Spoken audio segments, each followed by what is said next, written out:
liberdade ao utilizar os primeiros, a sua intervenção inicial. Portugal, à qual amanhã quer voltar, depois do bastizado feito, não faltam padrinhos a primeiro-ministro. Esse Estado, é essa a lógica. É essa a lógica. Senhores deputados, bem-vindos aos Passos Perdidos, onde todas as segundas-feiras escutamos o que ficou perdido pelos corredores da Assembleia da República e antecipamos a semana parlamentar. Pelo meio, as conversas também, que por norma ficam fora das notícias. Começamos ainda assim pelo palco privilegiado, o plenário. Vamos ao bate-boca desta semana. E essa é uma grande falha, Sr. Primeiro-Ministro. É uma armadilha para o país. Disse o Sr. Primeiro-Ministro, o país quer saber o que é que vai fazer. Muito obrigado, senhoras e senhores deputados. Ora, o Parlamento esteve sem sessões plenárias desde a aprovação na Generalidade do Orçamento do Estado, no dia 29 de outubro. Durante estas semanas foram ouvidos todos os ministros do Governo e na última sexta-feira voltaram os debates, neste caso o debate do Orçamento na especialidade. E como é que foi esse arranque, Miguel? Foi inusitado. Ora, esta semana, tirando hoje, que foi a sessão solene do 25 de novembro, o que vai acontecer é que todas as manhãs há um período de discussão das propostas de alteração ao Orçamento do Estado e à tarde, durante cerca de 4 horas e meia, os deputados votam ponto por ponto as propostas de alteração. Para termos uma ideia, no primeiro dia o guião de votações tinha mais de 800 páginas, foi mais ou menos levantar e baixar braços entre as 3 da tarde e as 8 da noite, mais coisa, menos coisa, e no arranque da fase de debate, na sexta-feira, o PSD procurou conter danos. Só no primeiro dia de votações foram aprovadas, contra a vontade do PSD e do CDS, 15 propostas de alteração. A mais mediática talvez tenha sido a proibição do fim da publicidade na RTP. Por isso, como dizia, o PSD procura conter danos, pedindo à oposição para não desvirtuar o orçamento. E por isso o deputado Hugo Carneiro, que por norma tem em mãos esta pasta orçamental, utilizou uma ilustração particularmente ousada para falar da irresponsabilidade financeira das propostas da oposição. Levaríamos o país para um déficit superior a 5% com estas medidas. Mas a somar às medidas fiscais, nós temos que acrescer os largos quilómetros de novas estradas e pontes que estes partidos da oposição também aqui propõem e a eliminação de portagens em várias autoestradas deste país. São algumas das medidas dos partidos da oposição. Nenhum deles quantifica as suas medidas. É uma verdadeira orgia orçamental. Uma orgia orçamental, ou sinónimo, que foi encontrado para descrever mais de 2.100 propostas de alteração que deram entrada nesta discussão do Orçamento do Estado na especialidade. O deputado Hugo Carneiro aqui a apontar para um déficit superior a 5%, isto caso todas as propostas fossem mesmo aprovadas. E 2.100 propostas é mesmo muita proposta. O Chega é o partido que mais propostas apresenta, são mais de 600 alterações. Os partidos poderem apresentar propostas ilimitadas pode vir a ser alvo de revisão, Miguel? Os recordes têm sido batidos anualmente. Este ano, a Unidade Técnica de Apoio Orçamental, é um organismo independente dentro da Assembleia, já apresentou um conjunto de recomendações e, entre elas, essa, a imposição de um limite ao número de propostas, embora os partidos para já torçam o olho, até porque, por norma, um elevado número de propostas representa sempre, ou procuram sempre que faça representar muito trabalho que fizeram na discussão do Orçamento do Estado. Mas, bom, temos uma orgia, citando o deputado Hugo Carneiro, este ano é com ela que temos que lidar, estas 2.100 propostas, só que, claro, o PSD não ficou sem resposta, veio naturalmente do Chega e de André Ventura, que, tendo esta escada sido lançada, não deixou depois de a apresentar. Eu não sei se é um orçamento de orgia popular ou orçamental, mas pegando na sua linguagem e sem querer descer o nível da própria linguagem deste Parlamento, sem querer, uma vez que o Chega se pauta pela elevação do debate público,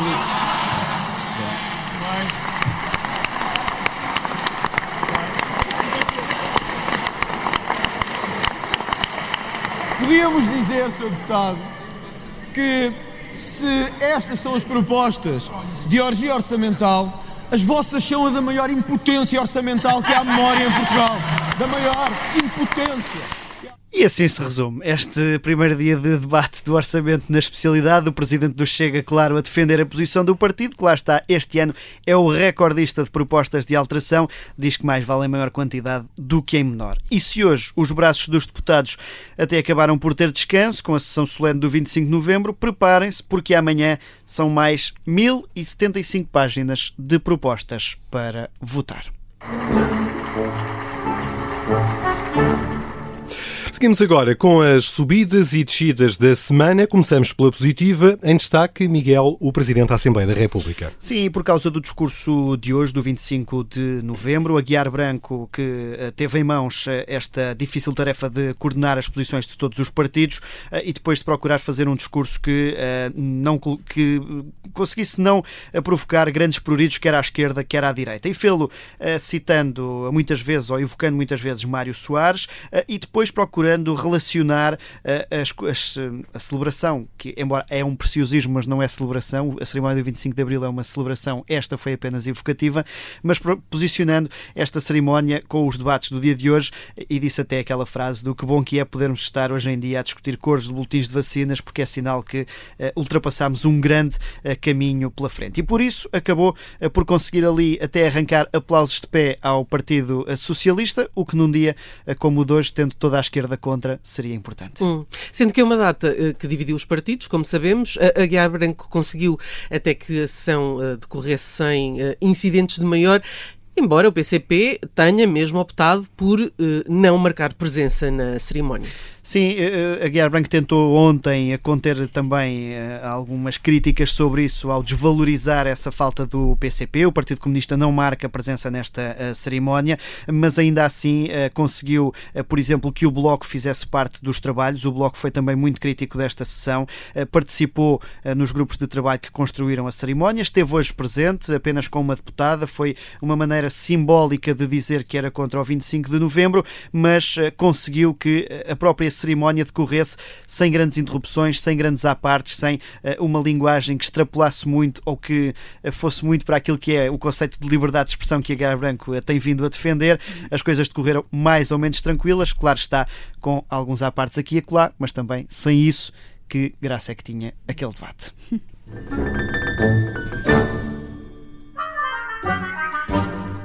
Portanto, Miguel, José Pedro Aguiar Branco, o Presidente da Assembleia da República, em sentido positivo e pela negativa. Ora, já tínhamos aqui falado da posição do PCP, vou apontar Paulo Raimundo, o secretário-geral do PCP, não por Paulo Raimundo em particular, mas representando essa falta da bancada do PCP à sessão do 25 de novembro, isto porque o Partido Comunista, mesmo discordando, enfim, de várias matérias que vão sendo discutidas no Parlamento, tem até um histórico de ter quase sempre uma postura de respeito pelas instituições e pelas cerimónias que se organizam. E quase sempre porque também já aconteceu no passado quando faltou à sessão em que o Parlamento recebeu por videoconferência o Presidente da Ucrânia, Volodymyr Zelensky. Foi um primeiro exemplo, agora repete essa decisão no 25 de novembro. Há formas de assinalar a oposição contra uma data, neste caso o Bloco de Esquerda encontrou esse formato para o fazer, marcou presença com uma deputada, Joana Mortágua, para criticar a sessão e até já assumiu a posição de que, assim que existir uma maioria de esquerda no Parlamento, vai procurar reverter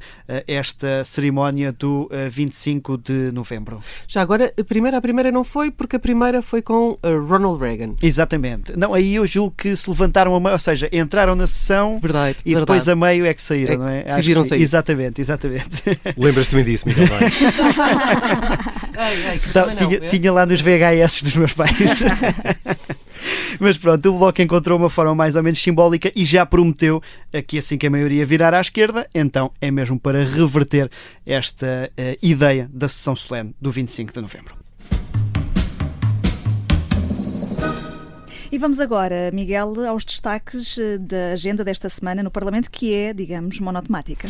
Sim, não dá propriamente para fazer um top 3 de coisas a acompanhar, porque a única coisa a acompanhar é mesmo a discussão do Orçamento do Estado na especialidade. Ainda assim, vamos por ordem, porque ao longo da semana vamos ter já amanhã, na terça-feira, a discussão do IRC e das pensões, que são dois temas quentes do Orçamento do Estado na especialidade, e essa discussão vai ser feita amanhã, está planeada para amanhã, enfim, podem sempre existir alguns adiamentos e depois, claro, a semana a terminar com a aprovação final global, está marcada para sexta-feira de manhã. Aí há também um momento político, uma sessão de encerramento em que cada partido vai poder novamente fazer um discurso mais político, de resumo dos trabalhos, mas a votação final global a estar marcada para sexta-feira por volta da hora de almoço.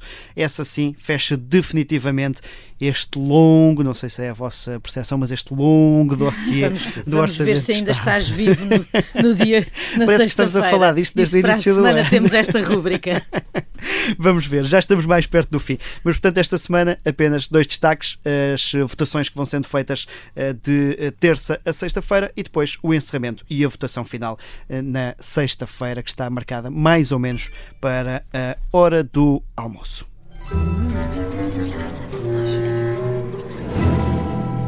Entramos agora nos corredores do Parlamento para a conversa de bastidores desta semana. O que é que nos traz o que nos traz está até, Miguel, relacionado com o vestuário? É verdade. A polémica sobre o vestuário já não aparecia nos corredores do Parlamento desde que um assessor de Joacine Catar Moreira uma vez apareceu vestido de saia e que provocou muita polémica. Agora a questão é mais formal até, citando a deputada Inês Sousa Real em declarações ao Jornal Público, o Parlamento transformou-se num polícia da moda. Isto porquê?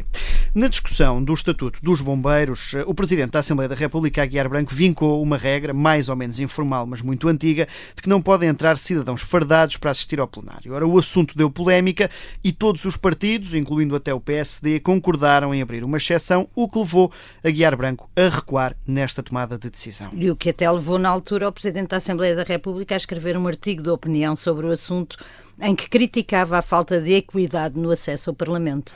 Foi também no Jornal Público. A Aguiar Branco defendeu que quando as regras deixam de ser iguais para todos, acaba por se perder a equidade no acesso à Assembleia, ou seja, é normal as classes profissionais assistirem aos debates, que decorrem sobre profissões, mas fazem-no enquanto cidadãos, sem estarem a representar formalmente, através do vestuário ou de identificação, a profissão que desempenham. E por isso, depois desta exceção, o anúncio foi remetido para a Conferência de Líderes. A Conferência de Líderes, neste momento, está a reunir até estudos direito comparado para saber como é que se passa noutros parlamentos e irá haver, digamos, uma dimensão regulamentar escrita para que não haja dúvidas em relação a essa prática. Aguardemos, diz Aguiar Branco em resposta aos jornalistas, até ver sem alterações. A regra é de que fardas não podem entrar no Parlamento para assistir aos trabalhos, só que o assunto está a ser discutido na Conferência de Líderes Parlamentares. O Observador deu conta de alguns argumentos trocados numa reunião no final de outubro, em que PS, PSD e CDS defendem regras mais restritas, ou a manutenção das regras que existem.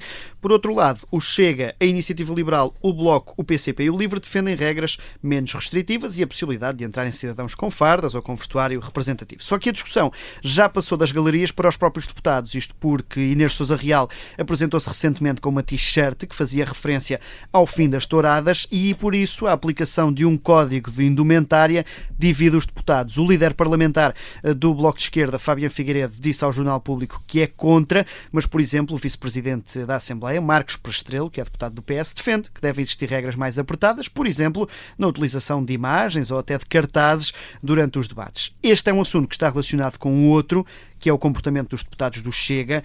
Esta semana o Chega queixou-se que os partidos preparam para censurar o Chega, mas o que está em cima da mesa, e é o que apurou também o Observador, é este regulamento para o debate, quer sobre a utilização de imagens, de cartazes e talvez de indumentária, sendo que para já a posição maioritária é de não colocar regras ao vestuário dos deputados. Lá está, como diz Inês Sousa Real, o Parlamento não é polícia da moda. Mas lembramos, por exemplo, na sessão que recebeu Lula da Silva, em que o Chega empunhou cartazes contra o presidente brasileiro e isso gerou também ali alguns dissabores e dúvidas entre os deputados sobre se deviam existir regras ou não. Para já, Aguiar Branco está a recolher tudo o que existe para depois tentar apresentar uma proposta de regulamento. Sendo que já foram barradas várias pessoas por se terem apresentado com vestuário alusivo a alguns movimentos, digamos, ativistas na Assembleia da República. Sim, na altura em que esta exceção dos bombeiros foi aberta, o Observador escreveu isso. Os serviços de segurança do Parlamento já barraram, por exemplo, ativistas da Climáximo, de movimentos LGBT, também apoiantes do hacker Rui Pinto